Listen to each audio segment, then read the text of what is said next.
E aí pessoal, vamos falar então sobre diluição de drogas vasoativas, de fármacos vasoativos. Algumas pessoas me perguntam sobre isso e como que a gente faz, o que a gente usa, dopamina, dobutamina, norepinefrina, adrenalina, efedrina, o que a gente usa na real, o que eu uso, qual que é a minha conduta quando a gente está trabalhando, quando a gente fala sobre fármacos vasoativos em pacientes instáveis.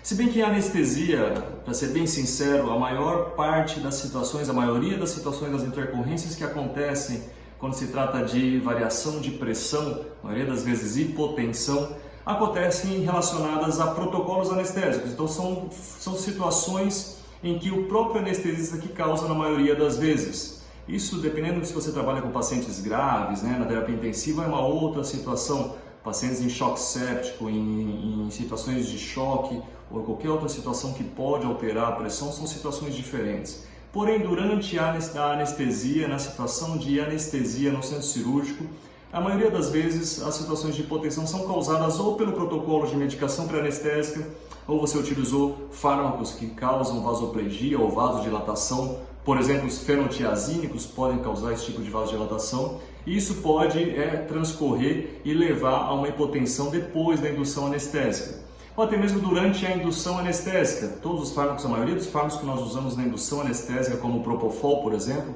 são fármacos que causam uma certa vasodilatação. Dependendo da situação do paciente, isso pode causar algum problema, isso pode causar uma intercorrência de uma hipotensão grave e pode levar a uma consequência drástica e ruim para o meu paciente. Isso na medicação pré-anestésica, na indução anestésica e depois na manutenção anestésica. Quase todos os fármacos que nós usamos na manutenção anestésica, como os halogenados, isoflurano, celoflurano, os anestésicos intravenosos, o próprio Propofol, são fármacos todos que causam uma certa vasodilatação. Toda essa situação, além do que fármacos que esse paciente possa vir estar usando, pacientes cardiopatas que fazem uso de inibidores de ECA. Existe um trabalho que eu mandei, inclusive, na lista de transmissão no ano passado, dizendo sobre a retirada do inibidor de ECA, o enalapril, por exemplo, benazepril também, até 24 horas antes do procedimento cirúrgico, ajuda você a fazer um controle melhor da pressão e não ter situações de hipotensão no transcirúrgico. Isso é muito interessante a gente saber e se ligar em pacientes cardiopatas de fazer essa retirada do inibidor de ECA pelo menos 24 horas antes do procedimento cirúrgico. Se bem, são situações então esperadas que a gente pode evitar e trabalhando com um bom protocolo anestésico, mas muitas vezes a gente faz uso e essas situações de intercorrência de hipotensão pode acontecer.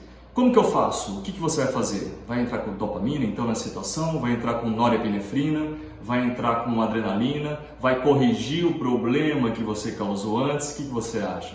Pois é, tudo sempre é melhor se a gente corrigir a causa daquilo que está causando, corrigir, claro, a causa daquela hipotensão, corrigir aquilo que está causando essa situação no teu paciente. Eu particularmente, como que eu faço?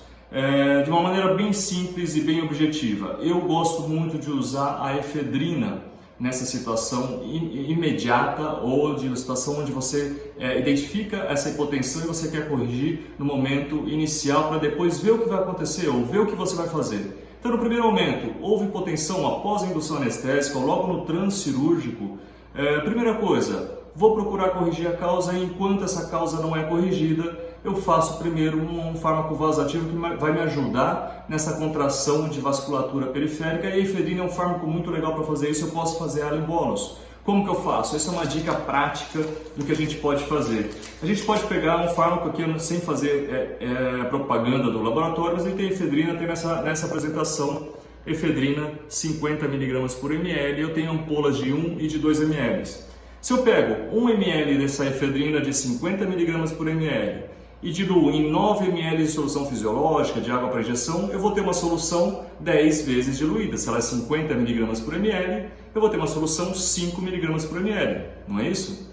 E se eu pego então 2 ml e diluo em 18 ml de água para injeção de solução fisiológica, eu vou ter a mesma solução em 5 mg por ml. É justamente assim. Então essa é a forma de diluição que eu uso na efedrina. Para você aproveitar toda a ampola, eu vou fazer uma diluição que eu vou precisar desse fármaco daqui a pouco na cirurgia. Pego uma seringa de 20, eu tenho uma ampola de 2 ml. Vou pegar um soro depois ali. 2 ml numa seringa de 20. e logo depois eu vou fazer a complementação dessa seringa de 2 ml com 18 ml de solução fisiológica. Eu tenho uma solução então de 5 mg por ml, já que a ampola é 50 mg por ml em 1 ml. Diluo esses 2 ml em 18 ml, eu tenho 1:10, eu diluo então em 10 vezes essa solução. E a dose que eu vou fazer? A dose da efedrina em bolos é de 0,2 mg por quilo. Eu tenho um paciente de 10 quilos, eu vou fazer 2 mg total. Eu tenho uma seringa com 5 mg por ml, eu vou fazer ao redor de meio ml dessa solução que eu tenho diluída para resgatar esse paciente dessa situação de hipotensão. Ela tem uma ação bastante rápida e bastante curta, então o tempo de ação dessa efedrina vai ser no máximo de 10 minutos, mais ou menos de 5 a 10 minutos, até 15 minutos, dependendo da situação, é o tempo de ação dessa efedrina. Então isso vai me ajudar a descobrir a causa dessa hipotensão e tratar, e até mesmo montar uma bomba de infusão para fazer manutenção. Geralmente eu não uso a efedrina para fazer manutenção, poderia usar na dose de 2 a 10 microgramas por quilo por minuto. Eu poderia utilizar a própria efedrina para fazer a manutenção desse fármaco vasoativo para controle dessa pressão. Geralmente aí, para fazer essa manutenção, a gente vai usar outros fármacos, como por exemplo a norepinefrina, que seria o fármaco mais indicado nessa situação. Aí sim, eu vou montar a bomba, vou calcular a dose para esse paciente, que é uma outra situação, uma outra dose que a gente deve calcular. Mas no primeiro momento, essa é a solução que te salva em muitas situações, a solução de efedrina, uma ampola de efedrina de 2 ml, numa seringa de 20 ml de solução fisiológica. Você vai saber que essa diluição é de 5 mg por ml e eu vou fazer na dose de 0,2 microgramas por quilo em bolos desse paciente. Isso vai te ajudar em muito no controle dessa pressão arterial de imediato até você resolver a causa e tratar definitivamente. Fica a dica para vocês aí. Grande abraço!